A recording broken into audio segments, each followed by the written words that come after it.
Welcome to Have You Seen This? The world's only podcast about obscure, overlooked, and misbegotten visual media. All discussions will be spoiler heavy. You have been warned.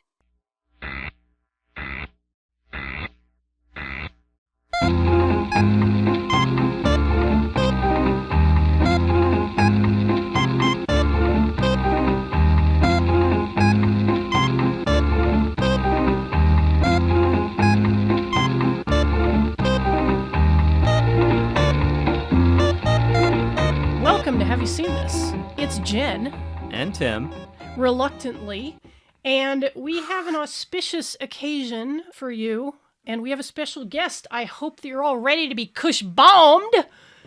Because we've got a cromulent foot crustable of a movie to talk about. He is one of the people that you may know from Chapo Trap House and latterly the Hell of Presidents.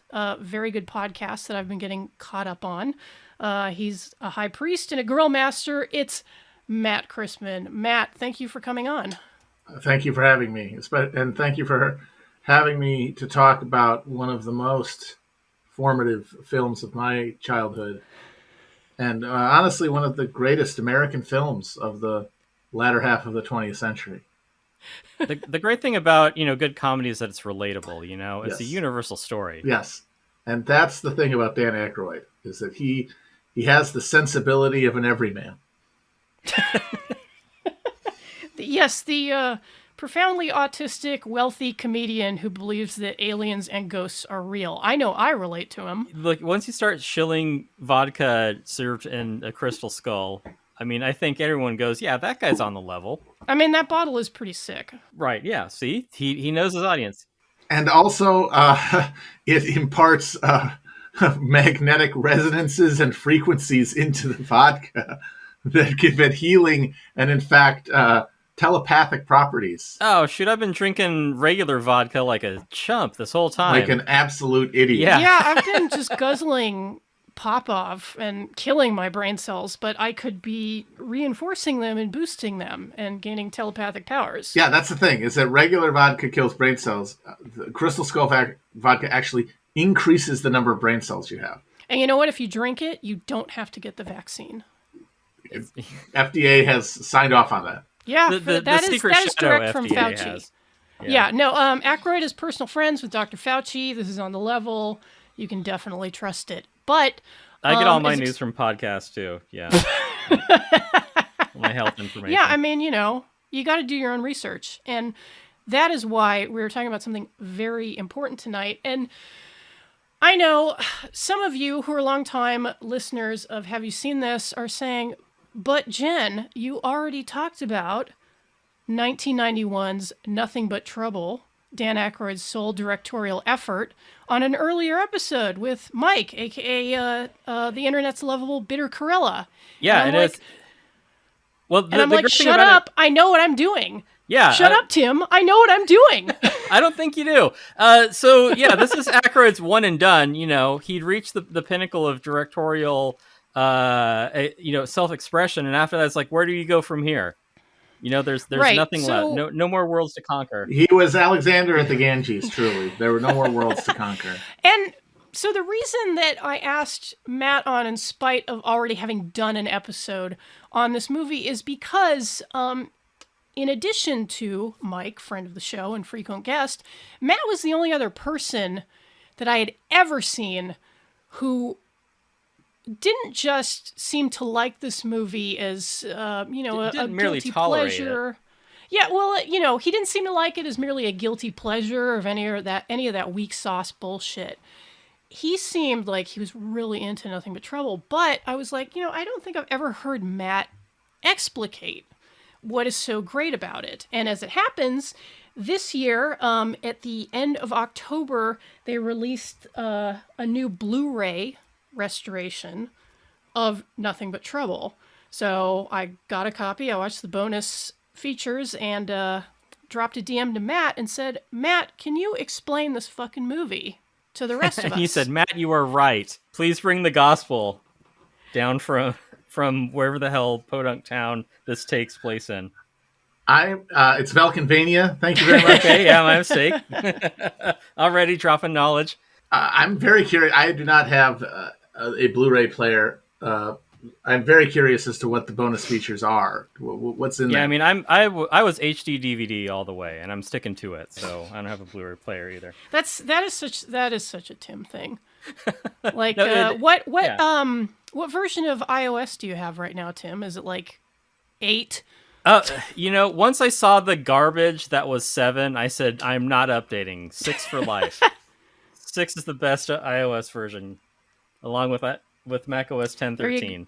Doesn't get any better than that. But anyway, to answer Matt's question, there are a generous amount of bonus features on that. They actually had somebody go out and interview some cast members and members of the crew. So there's an interview with Dan Aykroyd, one with Chevy Chase, Bertilla Damas, who plays the lady Brazilianaire, William Sandell, who is the production designer, Deborah Nadoolman Landis, the costume designer for the movie, and music producer Christopher Brooks. There's also an audio commentary, which I have not delved into yet. I merely reviewed the movie with no... How much do any of them have to say about it? Yeah, I'm curious as to what their affect is when discussing this film. Is it nostalgia? Are they sort of reticent or apologetic? Are they proud? Yeah, what does the costume designer have to say about this? That's what I want to know. Was the Dick Smith interviewed? Was the guy who created Dan Aykroyd's Dick Nose, was he spoken to? Because that's the real genius, honestly, of the Dick film. Smith was More so even than Aykroyd. The real brilliant mind there. It's like the way that like John Williams is the real genius of Star Wars. The Dick Nose guy is the real genius of Nothing But Trouble. Yeah, that foam rubber chode is really the heart of this film in a lot of ways, but I'm sure that Matt will explicate that for us. It's a lasting image. Yeah, it's a lasting image, kind of like, it's Damien looking over his shoulder at the end of The Omen, it's staring eye to eye with the Dick Nose. But I can reveal to you the general tone of the bonus features. Aykroyd is diplomatic. Chevy Chase sounds like Joe Biden. Really didn't get much useful out of him with the interview. These are apart from their talk with Bertilla Damas and Mrs. John Landis, they're all audio, no video. So you kind of get a rambling audio track of Chevy Chase just kind of laughing the whole thing off. But the lady Brazilianaire did get some... Let's say that she didn't get name recognition off this. She did get face recognition because apparently people come up to her all the time and say how much they love Nothing But Trouble. And that's an even less believable story than what happens in Nothing But Trouble.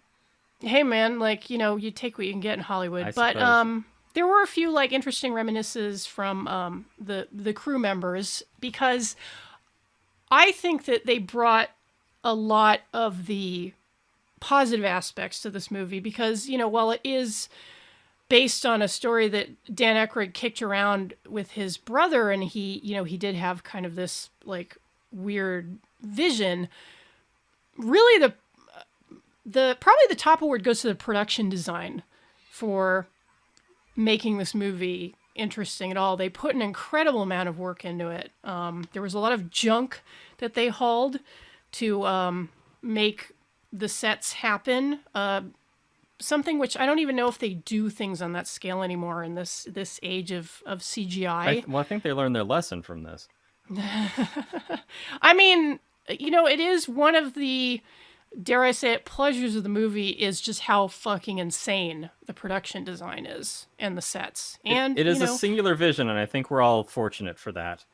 And to give credit to the woman who inflicted Max Landis on the world, she did a good job on the costumes. All right. Well, I think we settled it. Record time, everyone. Good work. This has been the Blu-ray DVD review.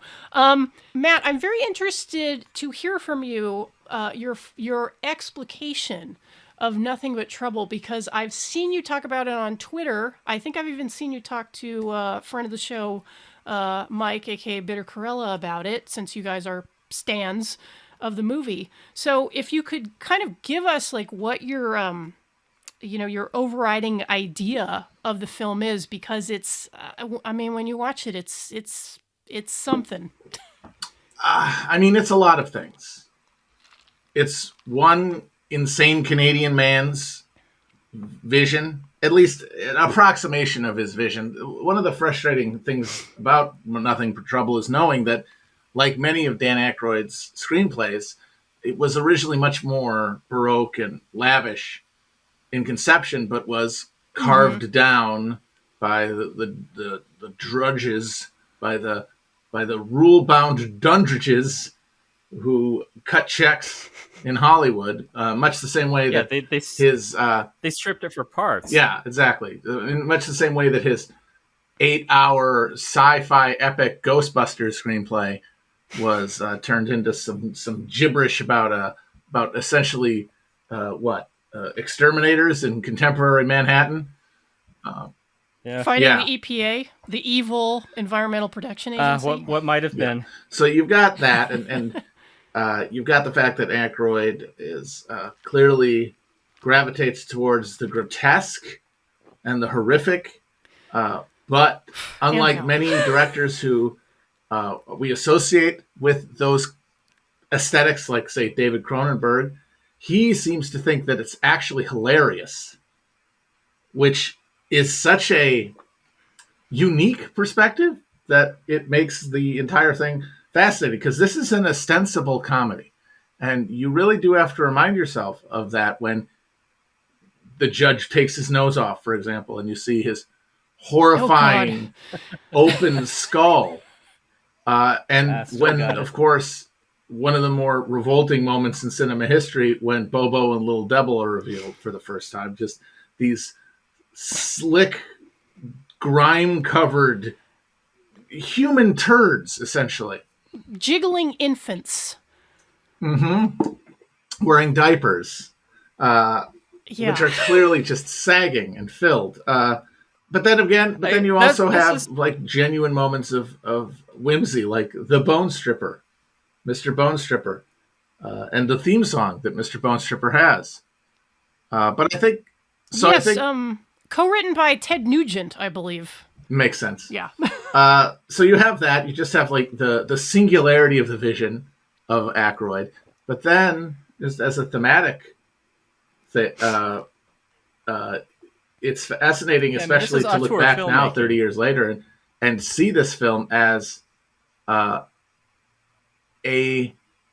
embodiment of America's post-industrial decay, really, of the way that the decline of American industry hollowed out, in a literal sense, the middle of America, and left nothing there but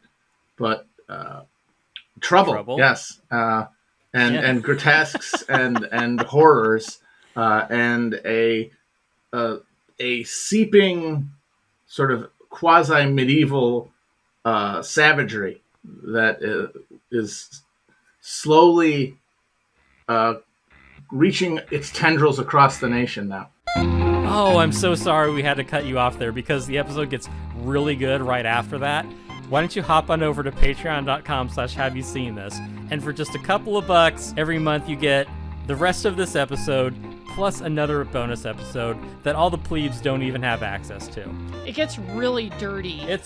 We take it to a whole other level, but oh man, I wish I could play the rest of that episode for you. Ooh, sorry.